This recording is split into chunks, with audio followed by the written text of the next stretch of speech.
아름다운 찬양 감사합니다. 우리 교회는 1992년 1월 10일 창립되었습니다.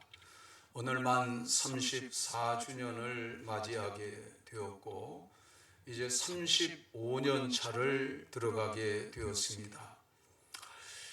제가 지나온 과정을 생각해 보니 이는 하나님께서 여기까지 도와주셨다 하는 것입니다. 교회 역사는 하나님의 섭리의 역사이고 은혜의 흔적의 발자취의 흔적인 줄로 믿습니다. 서산소망교회의 34년 역사는 사람이 세운 교회가 아니라 하나님이 친히 세우시고 인도하신 교회의 역사입니다. 그해 오늘, 내일이죠 사실은. 오늘 11일이고 내일 하루 차이 나네요. 그때는요 눈도 꽤 많이 와갖고 양지 쪽에는 좀 녹았지만은 응달에는 눈이 쌓여있는 그대로였어요. 용병은 뒤였으니까 아주 그늘졌어요. 교회로 이제 태권도장을 교회로 빌려서 그렇게 사용하는데 거기에 눈들이 수북히 쌓인 가운데에서 도장으로 이렇게 들어가서 예배하던 기억이 아주 생생합니다. 강단도 없어요. 또 뭐 아무 성물들도 없어요. 그냥 어린이 테이블 2개를 겹쳐 놓으니까 그 단상이 되더라고요. 그래서 2개 겹쳐서 올려놓고 보자기 덮어놓고 그리고 거기서 예배드렸어요. 아마 우리 그때에 함께 하셨던 분들 기억날 거예요. 김기자 집사님, 또 최선숙 집사님, 이양순 권사님, 유건 권사님은 뭐 요양원에 계셔서 함께 하지 못하셨지만 그때 함께 하셨던 분들 아마 그때 생각이 날 겁니다. 넝쿨집이 있었는데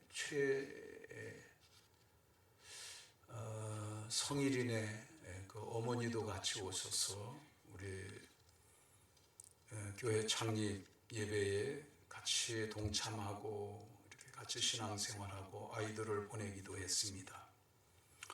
도장은요 주일날은 쉬어요. 밤에도 쉽니다. 그래서 밤 시간 수요 예배 드리고 주일날 거기서 주일 예배 드리고 태권도장은 난방이 특별히 필요 없었던 모양이에요. 엄청 추웠어요. 건물이 허술하기도 하고 그냥 브로크에다가 안에서 미장을 해놓은 정도 그런 건물이에요. 추웠지만은 지금 생각해 보니까 엄청 고드름도 많이 열리고 추웠지만 추운 줄 모르고 또 앞이 캄캄했어요. 그 다음에 과정이 무엇인지 어떻게 해야 되는지 캄캄했지만요. 그러나 주님만 바라보고 예배하면서 말씀과 예배가 최우선이었던 공동체였습니다. 거기서 한 2달 정도 지낸 것 같아요.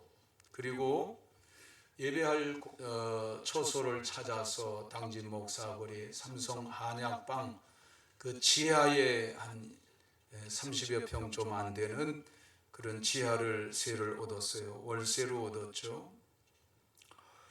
공간은 작았지만요 얼마나 마음이 좋은지 모르겠어요.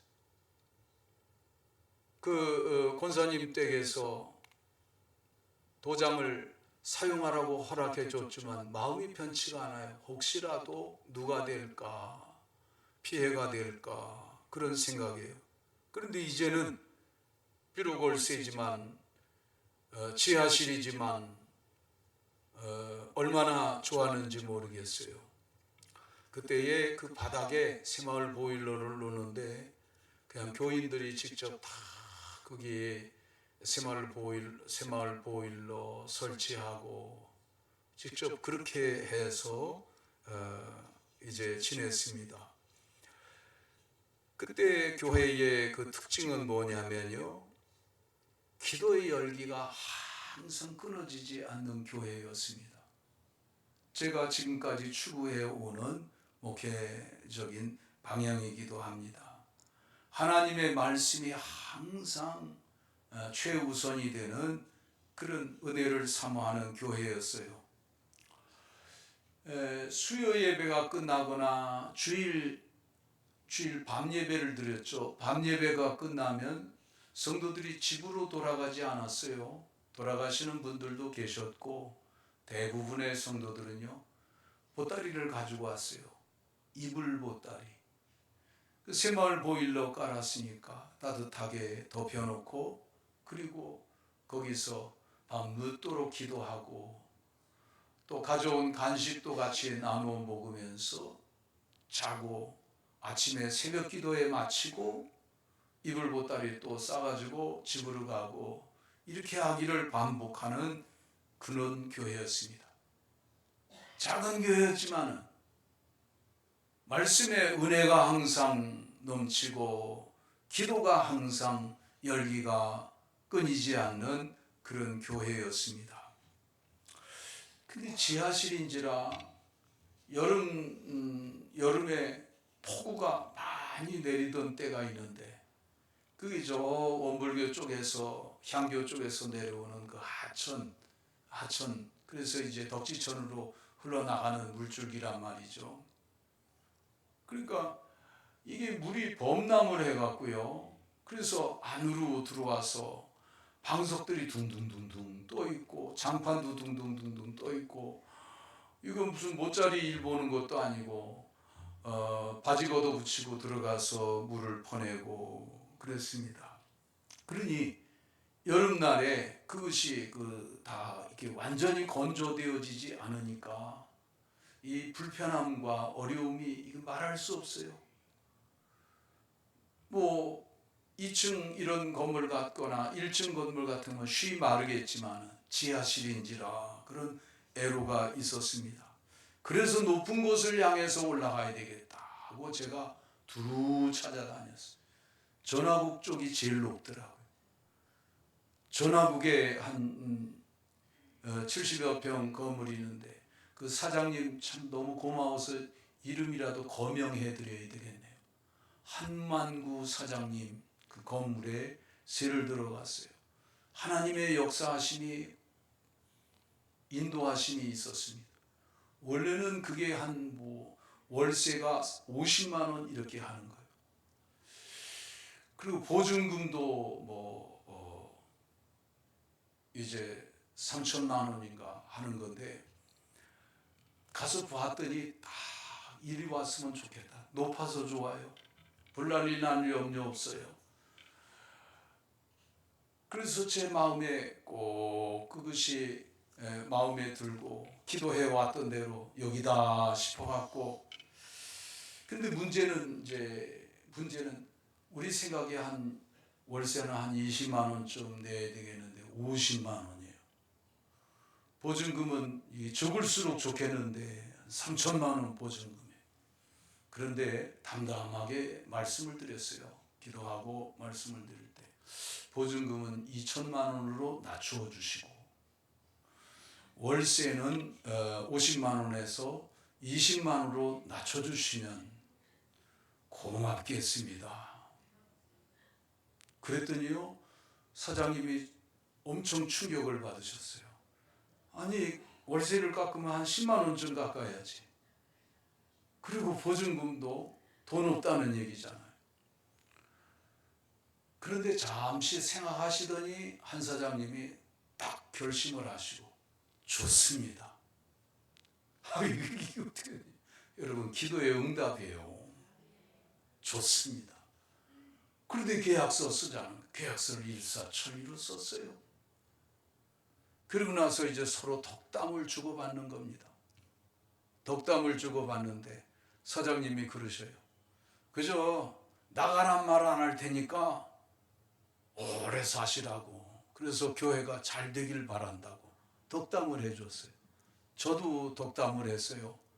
아니, 그렇게 오래 살면 그분에게 얼마나 또 폐해가 될 수 있어요. 그래서 저는 가능한 한 빨리 부흥되어서 나가겠습니다. 나갈 때는 땅을 사서 지어서 나가겠습니다. 그랬어요. 아니 진짜 이거 하도 속된 표현이어서 작게 해야 되겠네. 쥐뿔이나 뭐 대단하게 있는 것처럼요. 그렇게 큰 소리 떵 쳤어요. 그냥 저는 담담하게 했어요. 지금 생각해 보니까 성령의 감동하심을 따라 믿음으로 한 것이었어요. 믿음대로 이루어졌습니다. 7년 후에는 이곳에 385평 이 부지를 매입하게 되었고, 그리고 이곳에 조립식으로 예배당을 지을 수 있었는데, 우리가 건축 헌금하던 것이 플라스틱 저금통인데 기독교 백화점에서 팔던 거 그 모양 그대로 지었더라고요. 그 모양대로 지으려고 한 게 아니에요. 짓고 나서 가만히 그 플라스틱 저금통 물끄러미 바라보니까 똑같네. 야, 이게 어떻게 된 일인가. 그저 감사한 것뿐이었죠. 그저 감사한 것뿐이었어요. 여러분, 나올 때에 성도들에게 재정사항을 다 얘기하기가 참 곤란했어요. 그냥 믿고 따라오기만 하면 된다 하고, 그리고 여기 와서 지내는 동안에 교회가 일어서고 성장하고 부흥하고, 그리고 오늘의 이 예배당을 건축을 하고 오늘에 이르게 되었습니다. 이 예배당은요, 눈물의 기도 속에 지어졌고 사랑의 헌신 속에 지어졌고 믿음과 순종으로 세워진 교회인 줄로 믿습니다. 우리 교회가 안디옥 교회를 본받는 교회가 되어져야겠다 하고 믿음으로 지금까지 기도해 오고 있습니다. 오래전부터 기도했던 거죠. 안디옥 교회는요, 교회가 가장 어려운 시기에 세워진 그런 교회입니다. 선교가 잘 되고 전도가 잘 되던 때가 아니라 예수 믿으면 잡혀 죽게 되고 재산을 몰수당하게 되고 직장에서 쫓겨나게 되는 그런 때에 세워진 교회가 안디옥 교회예요. 예루살렘 교회에서 스데반 집사가 순교당하는 이런 핍박이 있고 난 뒤에 예루살렘 교회가 흩어진 거예요. 동쪽으로 흩어져서 이제 저 요르단 쪽으로 흩어지고, 또 남쪽으로 흩어져서 애굽 쪽으로 내려가고, 북쪽으로 흩어져서 가이사랴, 그리고 수리아 안디옥까지 올라가고, 그렇게 교회가 세워지게 된 것입니다. 예루살렘 교회가 그냥 팍 흩어져 버린 거예요. 엄청난 핍박 가운데에서. 그래서 다 이제 흩어지게 되고 도망치게 되었단 말이죠. 그런데 거기에 이제 하나님의 뜻이 있었습니다. 그것이 하나님의 선교 전략이에요. 여러분, 한 곳에 모여 있는 모닥불을 끄는 방법이 뭐냐면요, 거기에 그냥 물을 갖다 들이붓든가 아니면은 그 불을 끄려면은 이 나무들을 각각 흩어놓으면 돼요.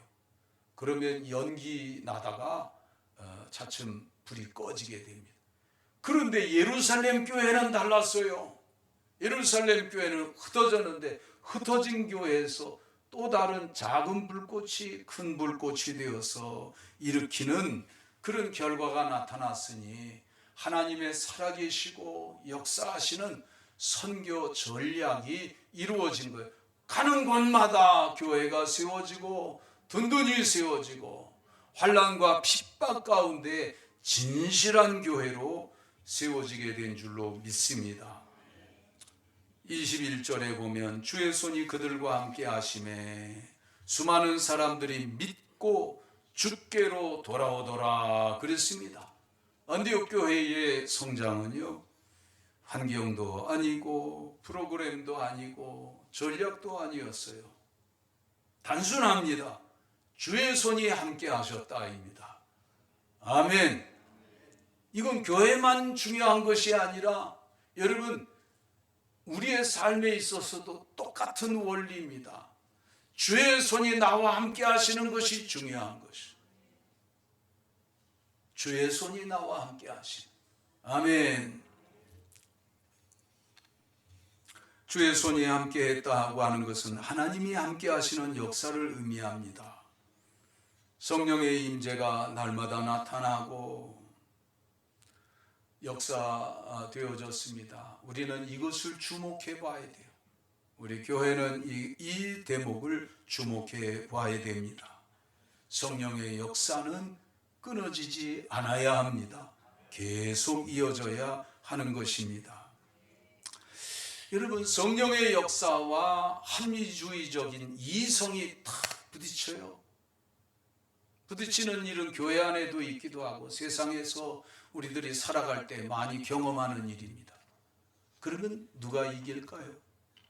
성령의 역사하심이 이길까요? 아니면 합리주의적인 사고와 이성적인 판단이 이길까요?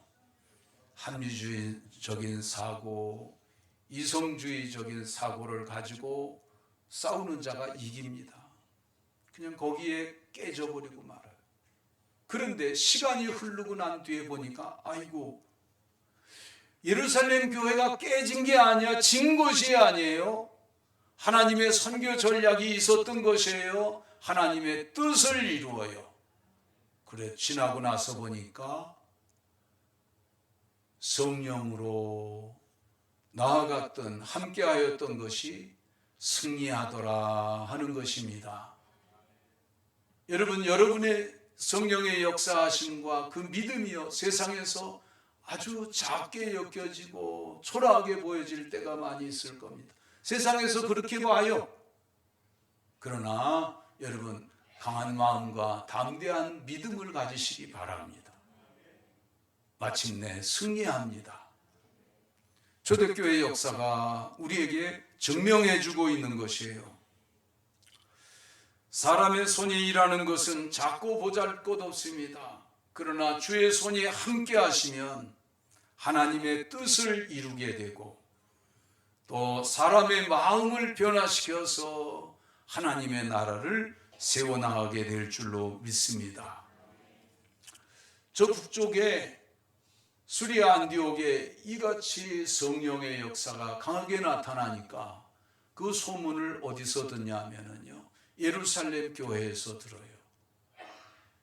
예루살렘 교회는 그런 소문을 듣기에 날마다 바빴어요. 가이사랴에서 오고 또 베니게에서 오고 구브로에서 소식이 들어오고 또 동쪽에서 소식이 들어온가 하면 남쪽에서 소식이 들어오고 아프리카 알렉산드리아까지. 그러니까 뭐 성령의 역사가 날마다 끊이지 않는데 안디옥 교회의 역사를 들어보니까 그 중에 대단했어요. 그래서 예루살렘 교회에서 지도자를 파송하게 되니 그 사람이 바로 바나바였습니다. 바나바. 이런 사람은 이름을 기억해야 됩니다. 같이 한번 따라해 보시죠. 바나바. 네, 바나바라고 하는 사람을 보내었습니다. 이 사람은 성령과 믿음이 충만한 사람이었습니다. 여러분, 이것보다 더 좋은 소개가 있을까요? 그 사람은 성령과 믿음이 충만한 사람이라 여러분을 그렇게 세상에서 또 교회 안에서 인정하게 되는 그런 여러분들이 다 되기를 축원합니다. 은혜를 보고 성령 하나님의 역사를 보고 기뻐할 줄 아는 사람이었어요. 누가 성령의 역사를 알아보고 기뻐합니까? 성령의 은혜를 체험한 사람이 알아봅니다. 성령의 은혜를 체험하지 못한 사람은 그런가 저런가 벙벙 어리벙벙합니다. 그러나 성령의 역사를 체험한 사람은요, 보는 눈이 있어요. 그래서 성령의 역사가 있는 것을 보면 알아보고 함께하고 하나님의 나라를 같이 힘써 세워나가게 되는 것이죠. 이 바나바는요 착한 사람이라 그러고요, 또 부자였어요. 구브로 출신 부자였습니다. 그 자기의 밭을, 큰 땅을 팔아서 초대교회가 매일 모이니까 먹을 것이 있어야 되잖아요. 매일 모이니까 어려운 사람들도 있잖아요. 돕는 일에 쓰게 했어요. 그러나 바나바의 그 한 일 가운데 중요한 일은요, 사람을 알아볼 줄 알고 사람을 일꾼으로 세워줄 줄 아는 안목이 있는 지도자였다는 거예요. 누구를 알아봤냐면요, 사울을 알아봤어요. 사울은 그 당시에 참 악명이 높은 사람이에요. 교회에 핍박을 하는데 선봉장이었고, 스데반 집사도 돌로 쳐 죽이는 일을 집행했던 사람이고, 그래서 사람들이 다 쉬쉬하고 꺼려하고 멀리하는 거예요. 그러니까 사울이 다메섹 도상에서 부활하신 예수님을 만나고도요, 사람들이 이렇게 마음을 놓지 못하고 받아들이지 못하니까 아라비아에 가서 5년 지내면서 말씀을 준비하고, 그리고 자기 고향 이제 비시디아 저 다소에 가서 10년 동안, 얼마나 되었어요? 부활하신 예수님 만난 지 15년이나 그렇게 웃어서 지냈어요. 사울이요 그냥 지낸 게 아니에요. 이 사람이 똑똑한 사람이라, 당대에 대단한 이 천재 같은 사람이라, 석학이라, 이 사람이 그냥 다메섹 도상에서 부활하신 예수님 만나서 그냥 자기가 믿은 그게 아니라, 이방인의 사도로 하나님께서 사명을 주시니까 그 사명을 받았는데 내가 이것을 어떻게 감당할까 하면서 5년 10년 지낸 거예요. 얼마나 5년 10년을 지냈는지 그 결과물은요 로마서예요. 그 결과물은 갈라디아서예요. 그 결과물은 이제 고린도전서, 에베소서, 골로새서 등등, 그 속에 보면은 바울이 얼마나 하나님의 말씀에 집중하고 하나님의 나라를 세우기 위하여서 준비했는지 하는 것을 엿보게 해줍니다. 그 사람을 누가 알아봐요? 바나바가 알아봐요. 그래서 다소에 가 있는 그 사울을 찾아서 삼고초려합니다. 사울이 금방 나서지 않았어요. 그러나 바나바가 간곡히 하나님의 사람을 하나님의 사람이 알아보고, 아멘, 알아보고, 그리고 그동안 기도해 왔습니다. 당신을 만나게 된 것은 주의 뜻입니다. 사울이 마음을 움직여서 바나바와 함께해서 안디옥 교회에 들어와서 1년 동안 밤낮으로 가르치는 거예요. 안 그래도 성령의 역사가 강하게 나타나는 교회였는데, 바울이 15년간이나 몰두하였던 그 말씀들을 가르치니까 이게 마치 기름 위에 불을 붙인 것 같단 말이에요. 성령의 바람 부는 가운데 불길이 붙은 것 같이 거세게 일어나게 됩니다. 여러분, 말씀에 집중하시기 바랍니다. 성령 하나님은 말씀에 집중하게도 하시고, 말씀 가운데 집중되어진 사람에게 뜨거운 하나님의 함께 하시는 역사를 나타내시는 줄로 여러분 믿음 가지시고 말씀이 대면하거나 멀어져 있으면요, 주여 내가 죽겠나이다, 이러다가 내가 죽겠나이다 하고 금식을 하며 부르짖어 기도하면요, 즉시 응답받게 될 줄로 믿으시기 바랍니다. 다른 사람들은 다 기도할 때 아파서 기도한대, 자식 위해서 기도한대, 사업 위해서 기도한대. 거의 그렇습니다. 그러지 않으면 그나마 기도도 안 해요. 그런데 하나님, 나는 주의 말씀에 은혜를 회복하기를 원합니다. 성령의 은혜를 다시금 이제 회복시켜 주시기를 원합니다 하면요, 아주 성령 하나님은 기다리고 계시다가 바로 은혜를 주시는 거예요. 회복해 주시는 거예요. 기뻐하신 뜻이니까. 여러분, 이 안디옥 교회를 보면서 우리가 이것을 배워야 합니다.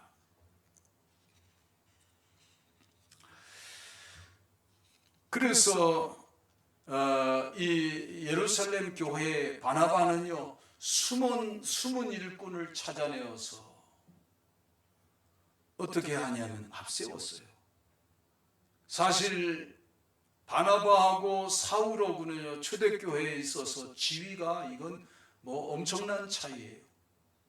말하자면 오늘날 교회에 담임 목사와 이제 세례도 받지 않은 초신자 같은 사람 들어온 정도 그래요.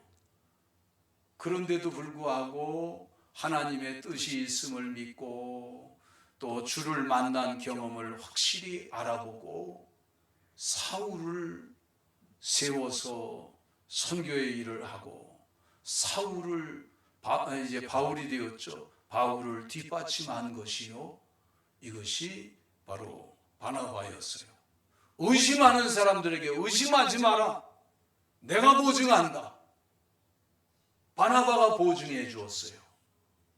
이렇게 숨겨진 일꾼을 찾아내어서 세울 줄 아는 교회가 바로 초대교회였었단 말이죠. 우리 교회에도 이같이 사람을 알아보고 사람을 일할 수 있도록 세워주고, 시기하지 않고 질투하지 않고 가능성을 보고 하나님의 뜻을 알아보고 세울 줄 아는 그런 교회가 되어야 할 줄로 믿습니다.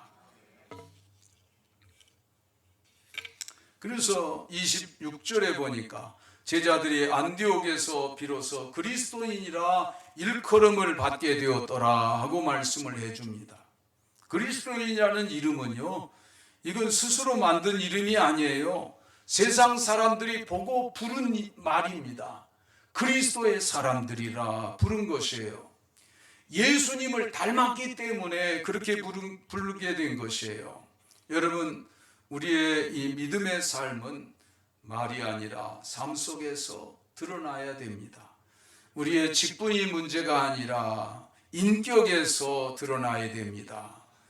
우리의 어떤 사회적인 신분이 아니라 믿음의 정체성에서 그리스도를 닮아 나가는 우리들이 되어야겠고, 우리 교회가 되어야 할 줄로 믿습니다. 우리 교회는요, 말씀을 가르치는 교회가 되어야 돼요. 안디옥 교회를 본받아서. 교회는 인간적인 방법이나 프로그램이 아니에요. 성령의 역사와 말씀을 가르쳐서 말씀에 바로 세우는 역사가 있어야 됩니다. 그러니까 우리 교회는 말씀과 성령의 교회가 되어져야 할 줄로 믿습니다. 금식하며 기도하고, 기도 많이 했어요. 우리 김혜숙 권사님, 제가 잊을 수가 없어요. 3일 금식하고 3일 밥 먹고 회복하고 밥 먹고 하기를 40번을 계속해서 연속으로 스트레이트로. 아이고, 초인적인 거예요. 그때는 뭐 김권사님 뿐만 아니라 대다수의 많은 성도들이 그렇게 했어요. 우리 아내도 그렇게 하고, 저도 그거 그대로 하지 않았지만 다른 방법으로 금식하고 기도하고. 여러분, 이 기도의 이 말씀의 소중한 유산을 잘 세워 나가야 될 줄로 믿습니다. 안디옥 교회가 선교사를 파송하는 것처럼 선교하는 교회가 되어야 합니다. 일찍부터 그렇게 기도했어요. 이 교회가 자라나서, 우리 교회가 자라나서 시내에 가장 가까운 곳에 운산이든지 햄이든지 또 혹은 성현이든지 하는 곳에 곳곳에 사방에 지교회를 세워서 함께 동반 성장하고 동반해서 봉사하고 선교하는 교회가 되어야 되겠다, 그렇게 기도했습니다. 오랫동안 기도했어요. 그동안 안 이루어졌어요. 저는 그 이전에 이룰 줄 생각했는데 그렇게 하지 못했어요. 그러나 이 자리에 서서 이 시점에 오니까 그것이 눈에 보입니다. 아멘. 기도했던 것은 헛되지 않아요. 세우게 될 줄로 믿습니다. 이제 캄보디아 시소폰 기독대학을 우리 교회에서 오랫동안 선교 후원하고, 필리핀 안티폴로에 길이 열려서 엑소더스 교회를 또 후원할 때 거기 빵 공장 부지를 사서 그래서 거기서 반디빵을 만들어서 가난한 사람들에게 나누어 줄 수 있게 했고요. 또 그 엑소더스 교회의 그 2층을 넓게 증축해 주었어요. 그래서 그 2층 예배당 이름이 김민수 메모리얼 채플이에요. 우리 김상손 안수 집사님의 아드님입니다. 이제 앞으로 나아갈 길이 중요한 것이에요. 다음 세대를, 우리 장로님 기도하셨지만 다음 세대를 잘 세우는 교회가 되어져야 할 줄로 믿습니다. 그리고 성령의 인도하심을 언제나 앞세우는 교회가 되어야 할 줄로 믿습니다. 사람의 수단과 방법이 아닙니다. 성령의 역사가 나타나는 교회가 참된 교회요, 또 큰 일을 감당하게 될 줄로 믿습니다. 교회에 지난해에 우리 조금주 목사님, 교육 목사님, 또 가족들 조윤기 선교사님 함께해서 사역을 하게 되었고, 그래서 유초동부를 맡겨 함께 사역하게 되었습니다. 또 부목사로 김승빈 목사님, 이슬기 사모님 전임 사역자로 이렇게 교회에서 저와 함께 팀워크를 이루어서 일을 하게 되었습니다. 올해에 교회가 더 이제 알차게 성장하는 그런 부흥의 역사가 있을 줄로 믿습니다. 그래서 안디옥 교회처럼 일어나서 힘을 다하여 하나님의 나라를 세워나가는 교회가 되어야 할 줄로 믿습니다. 기도하겠습니다. 거룩하시고 은혜로우신 하나님 아버지, 그리스도의 피로 값주고 사신 우리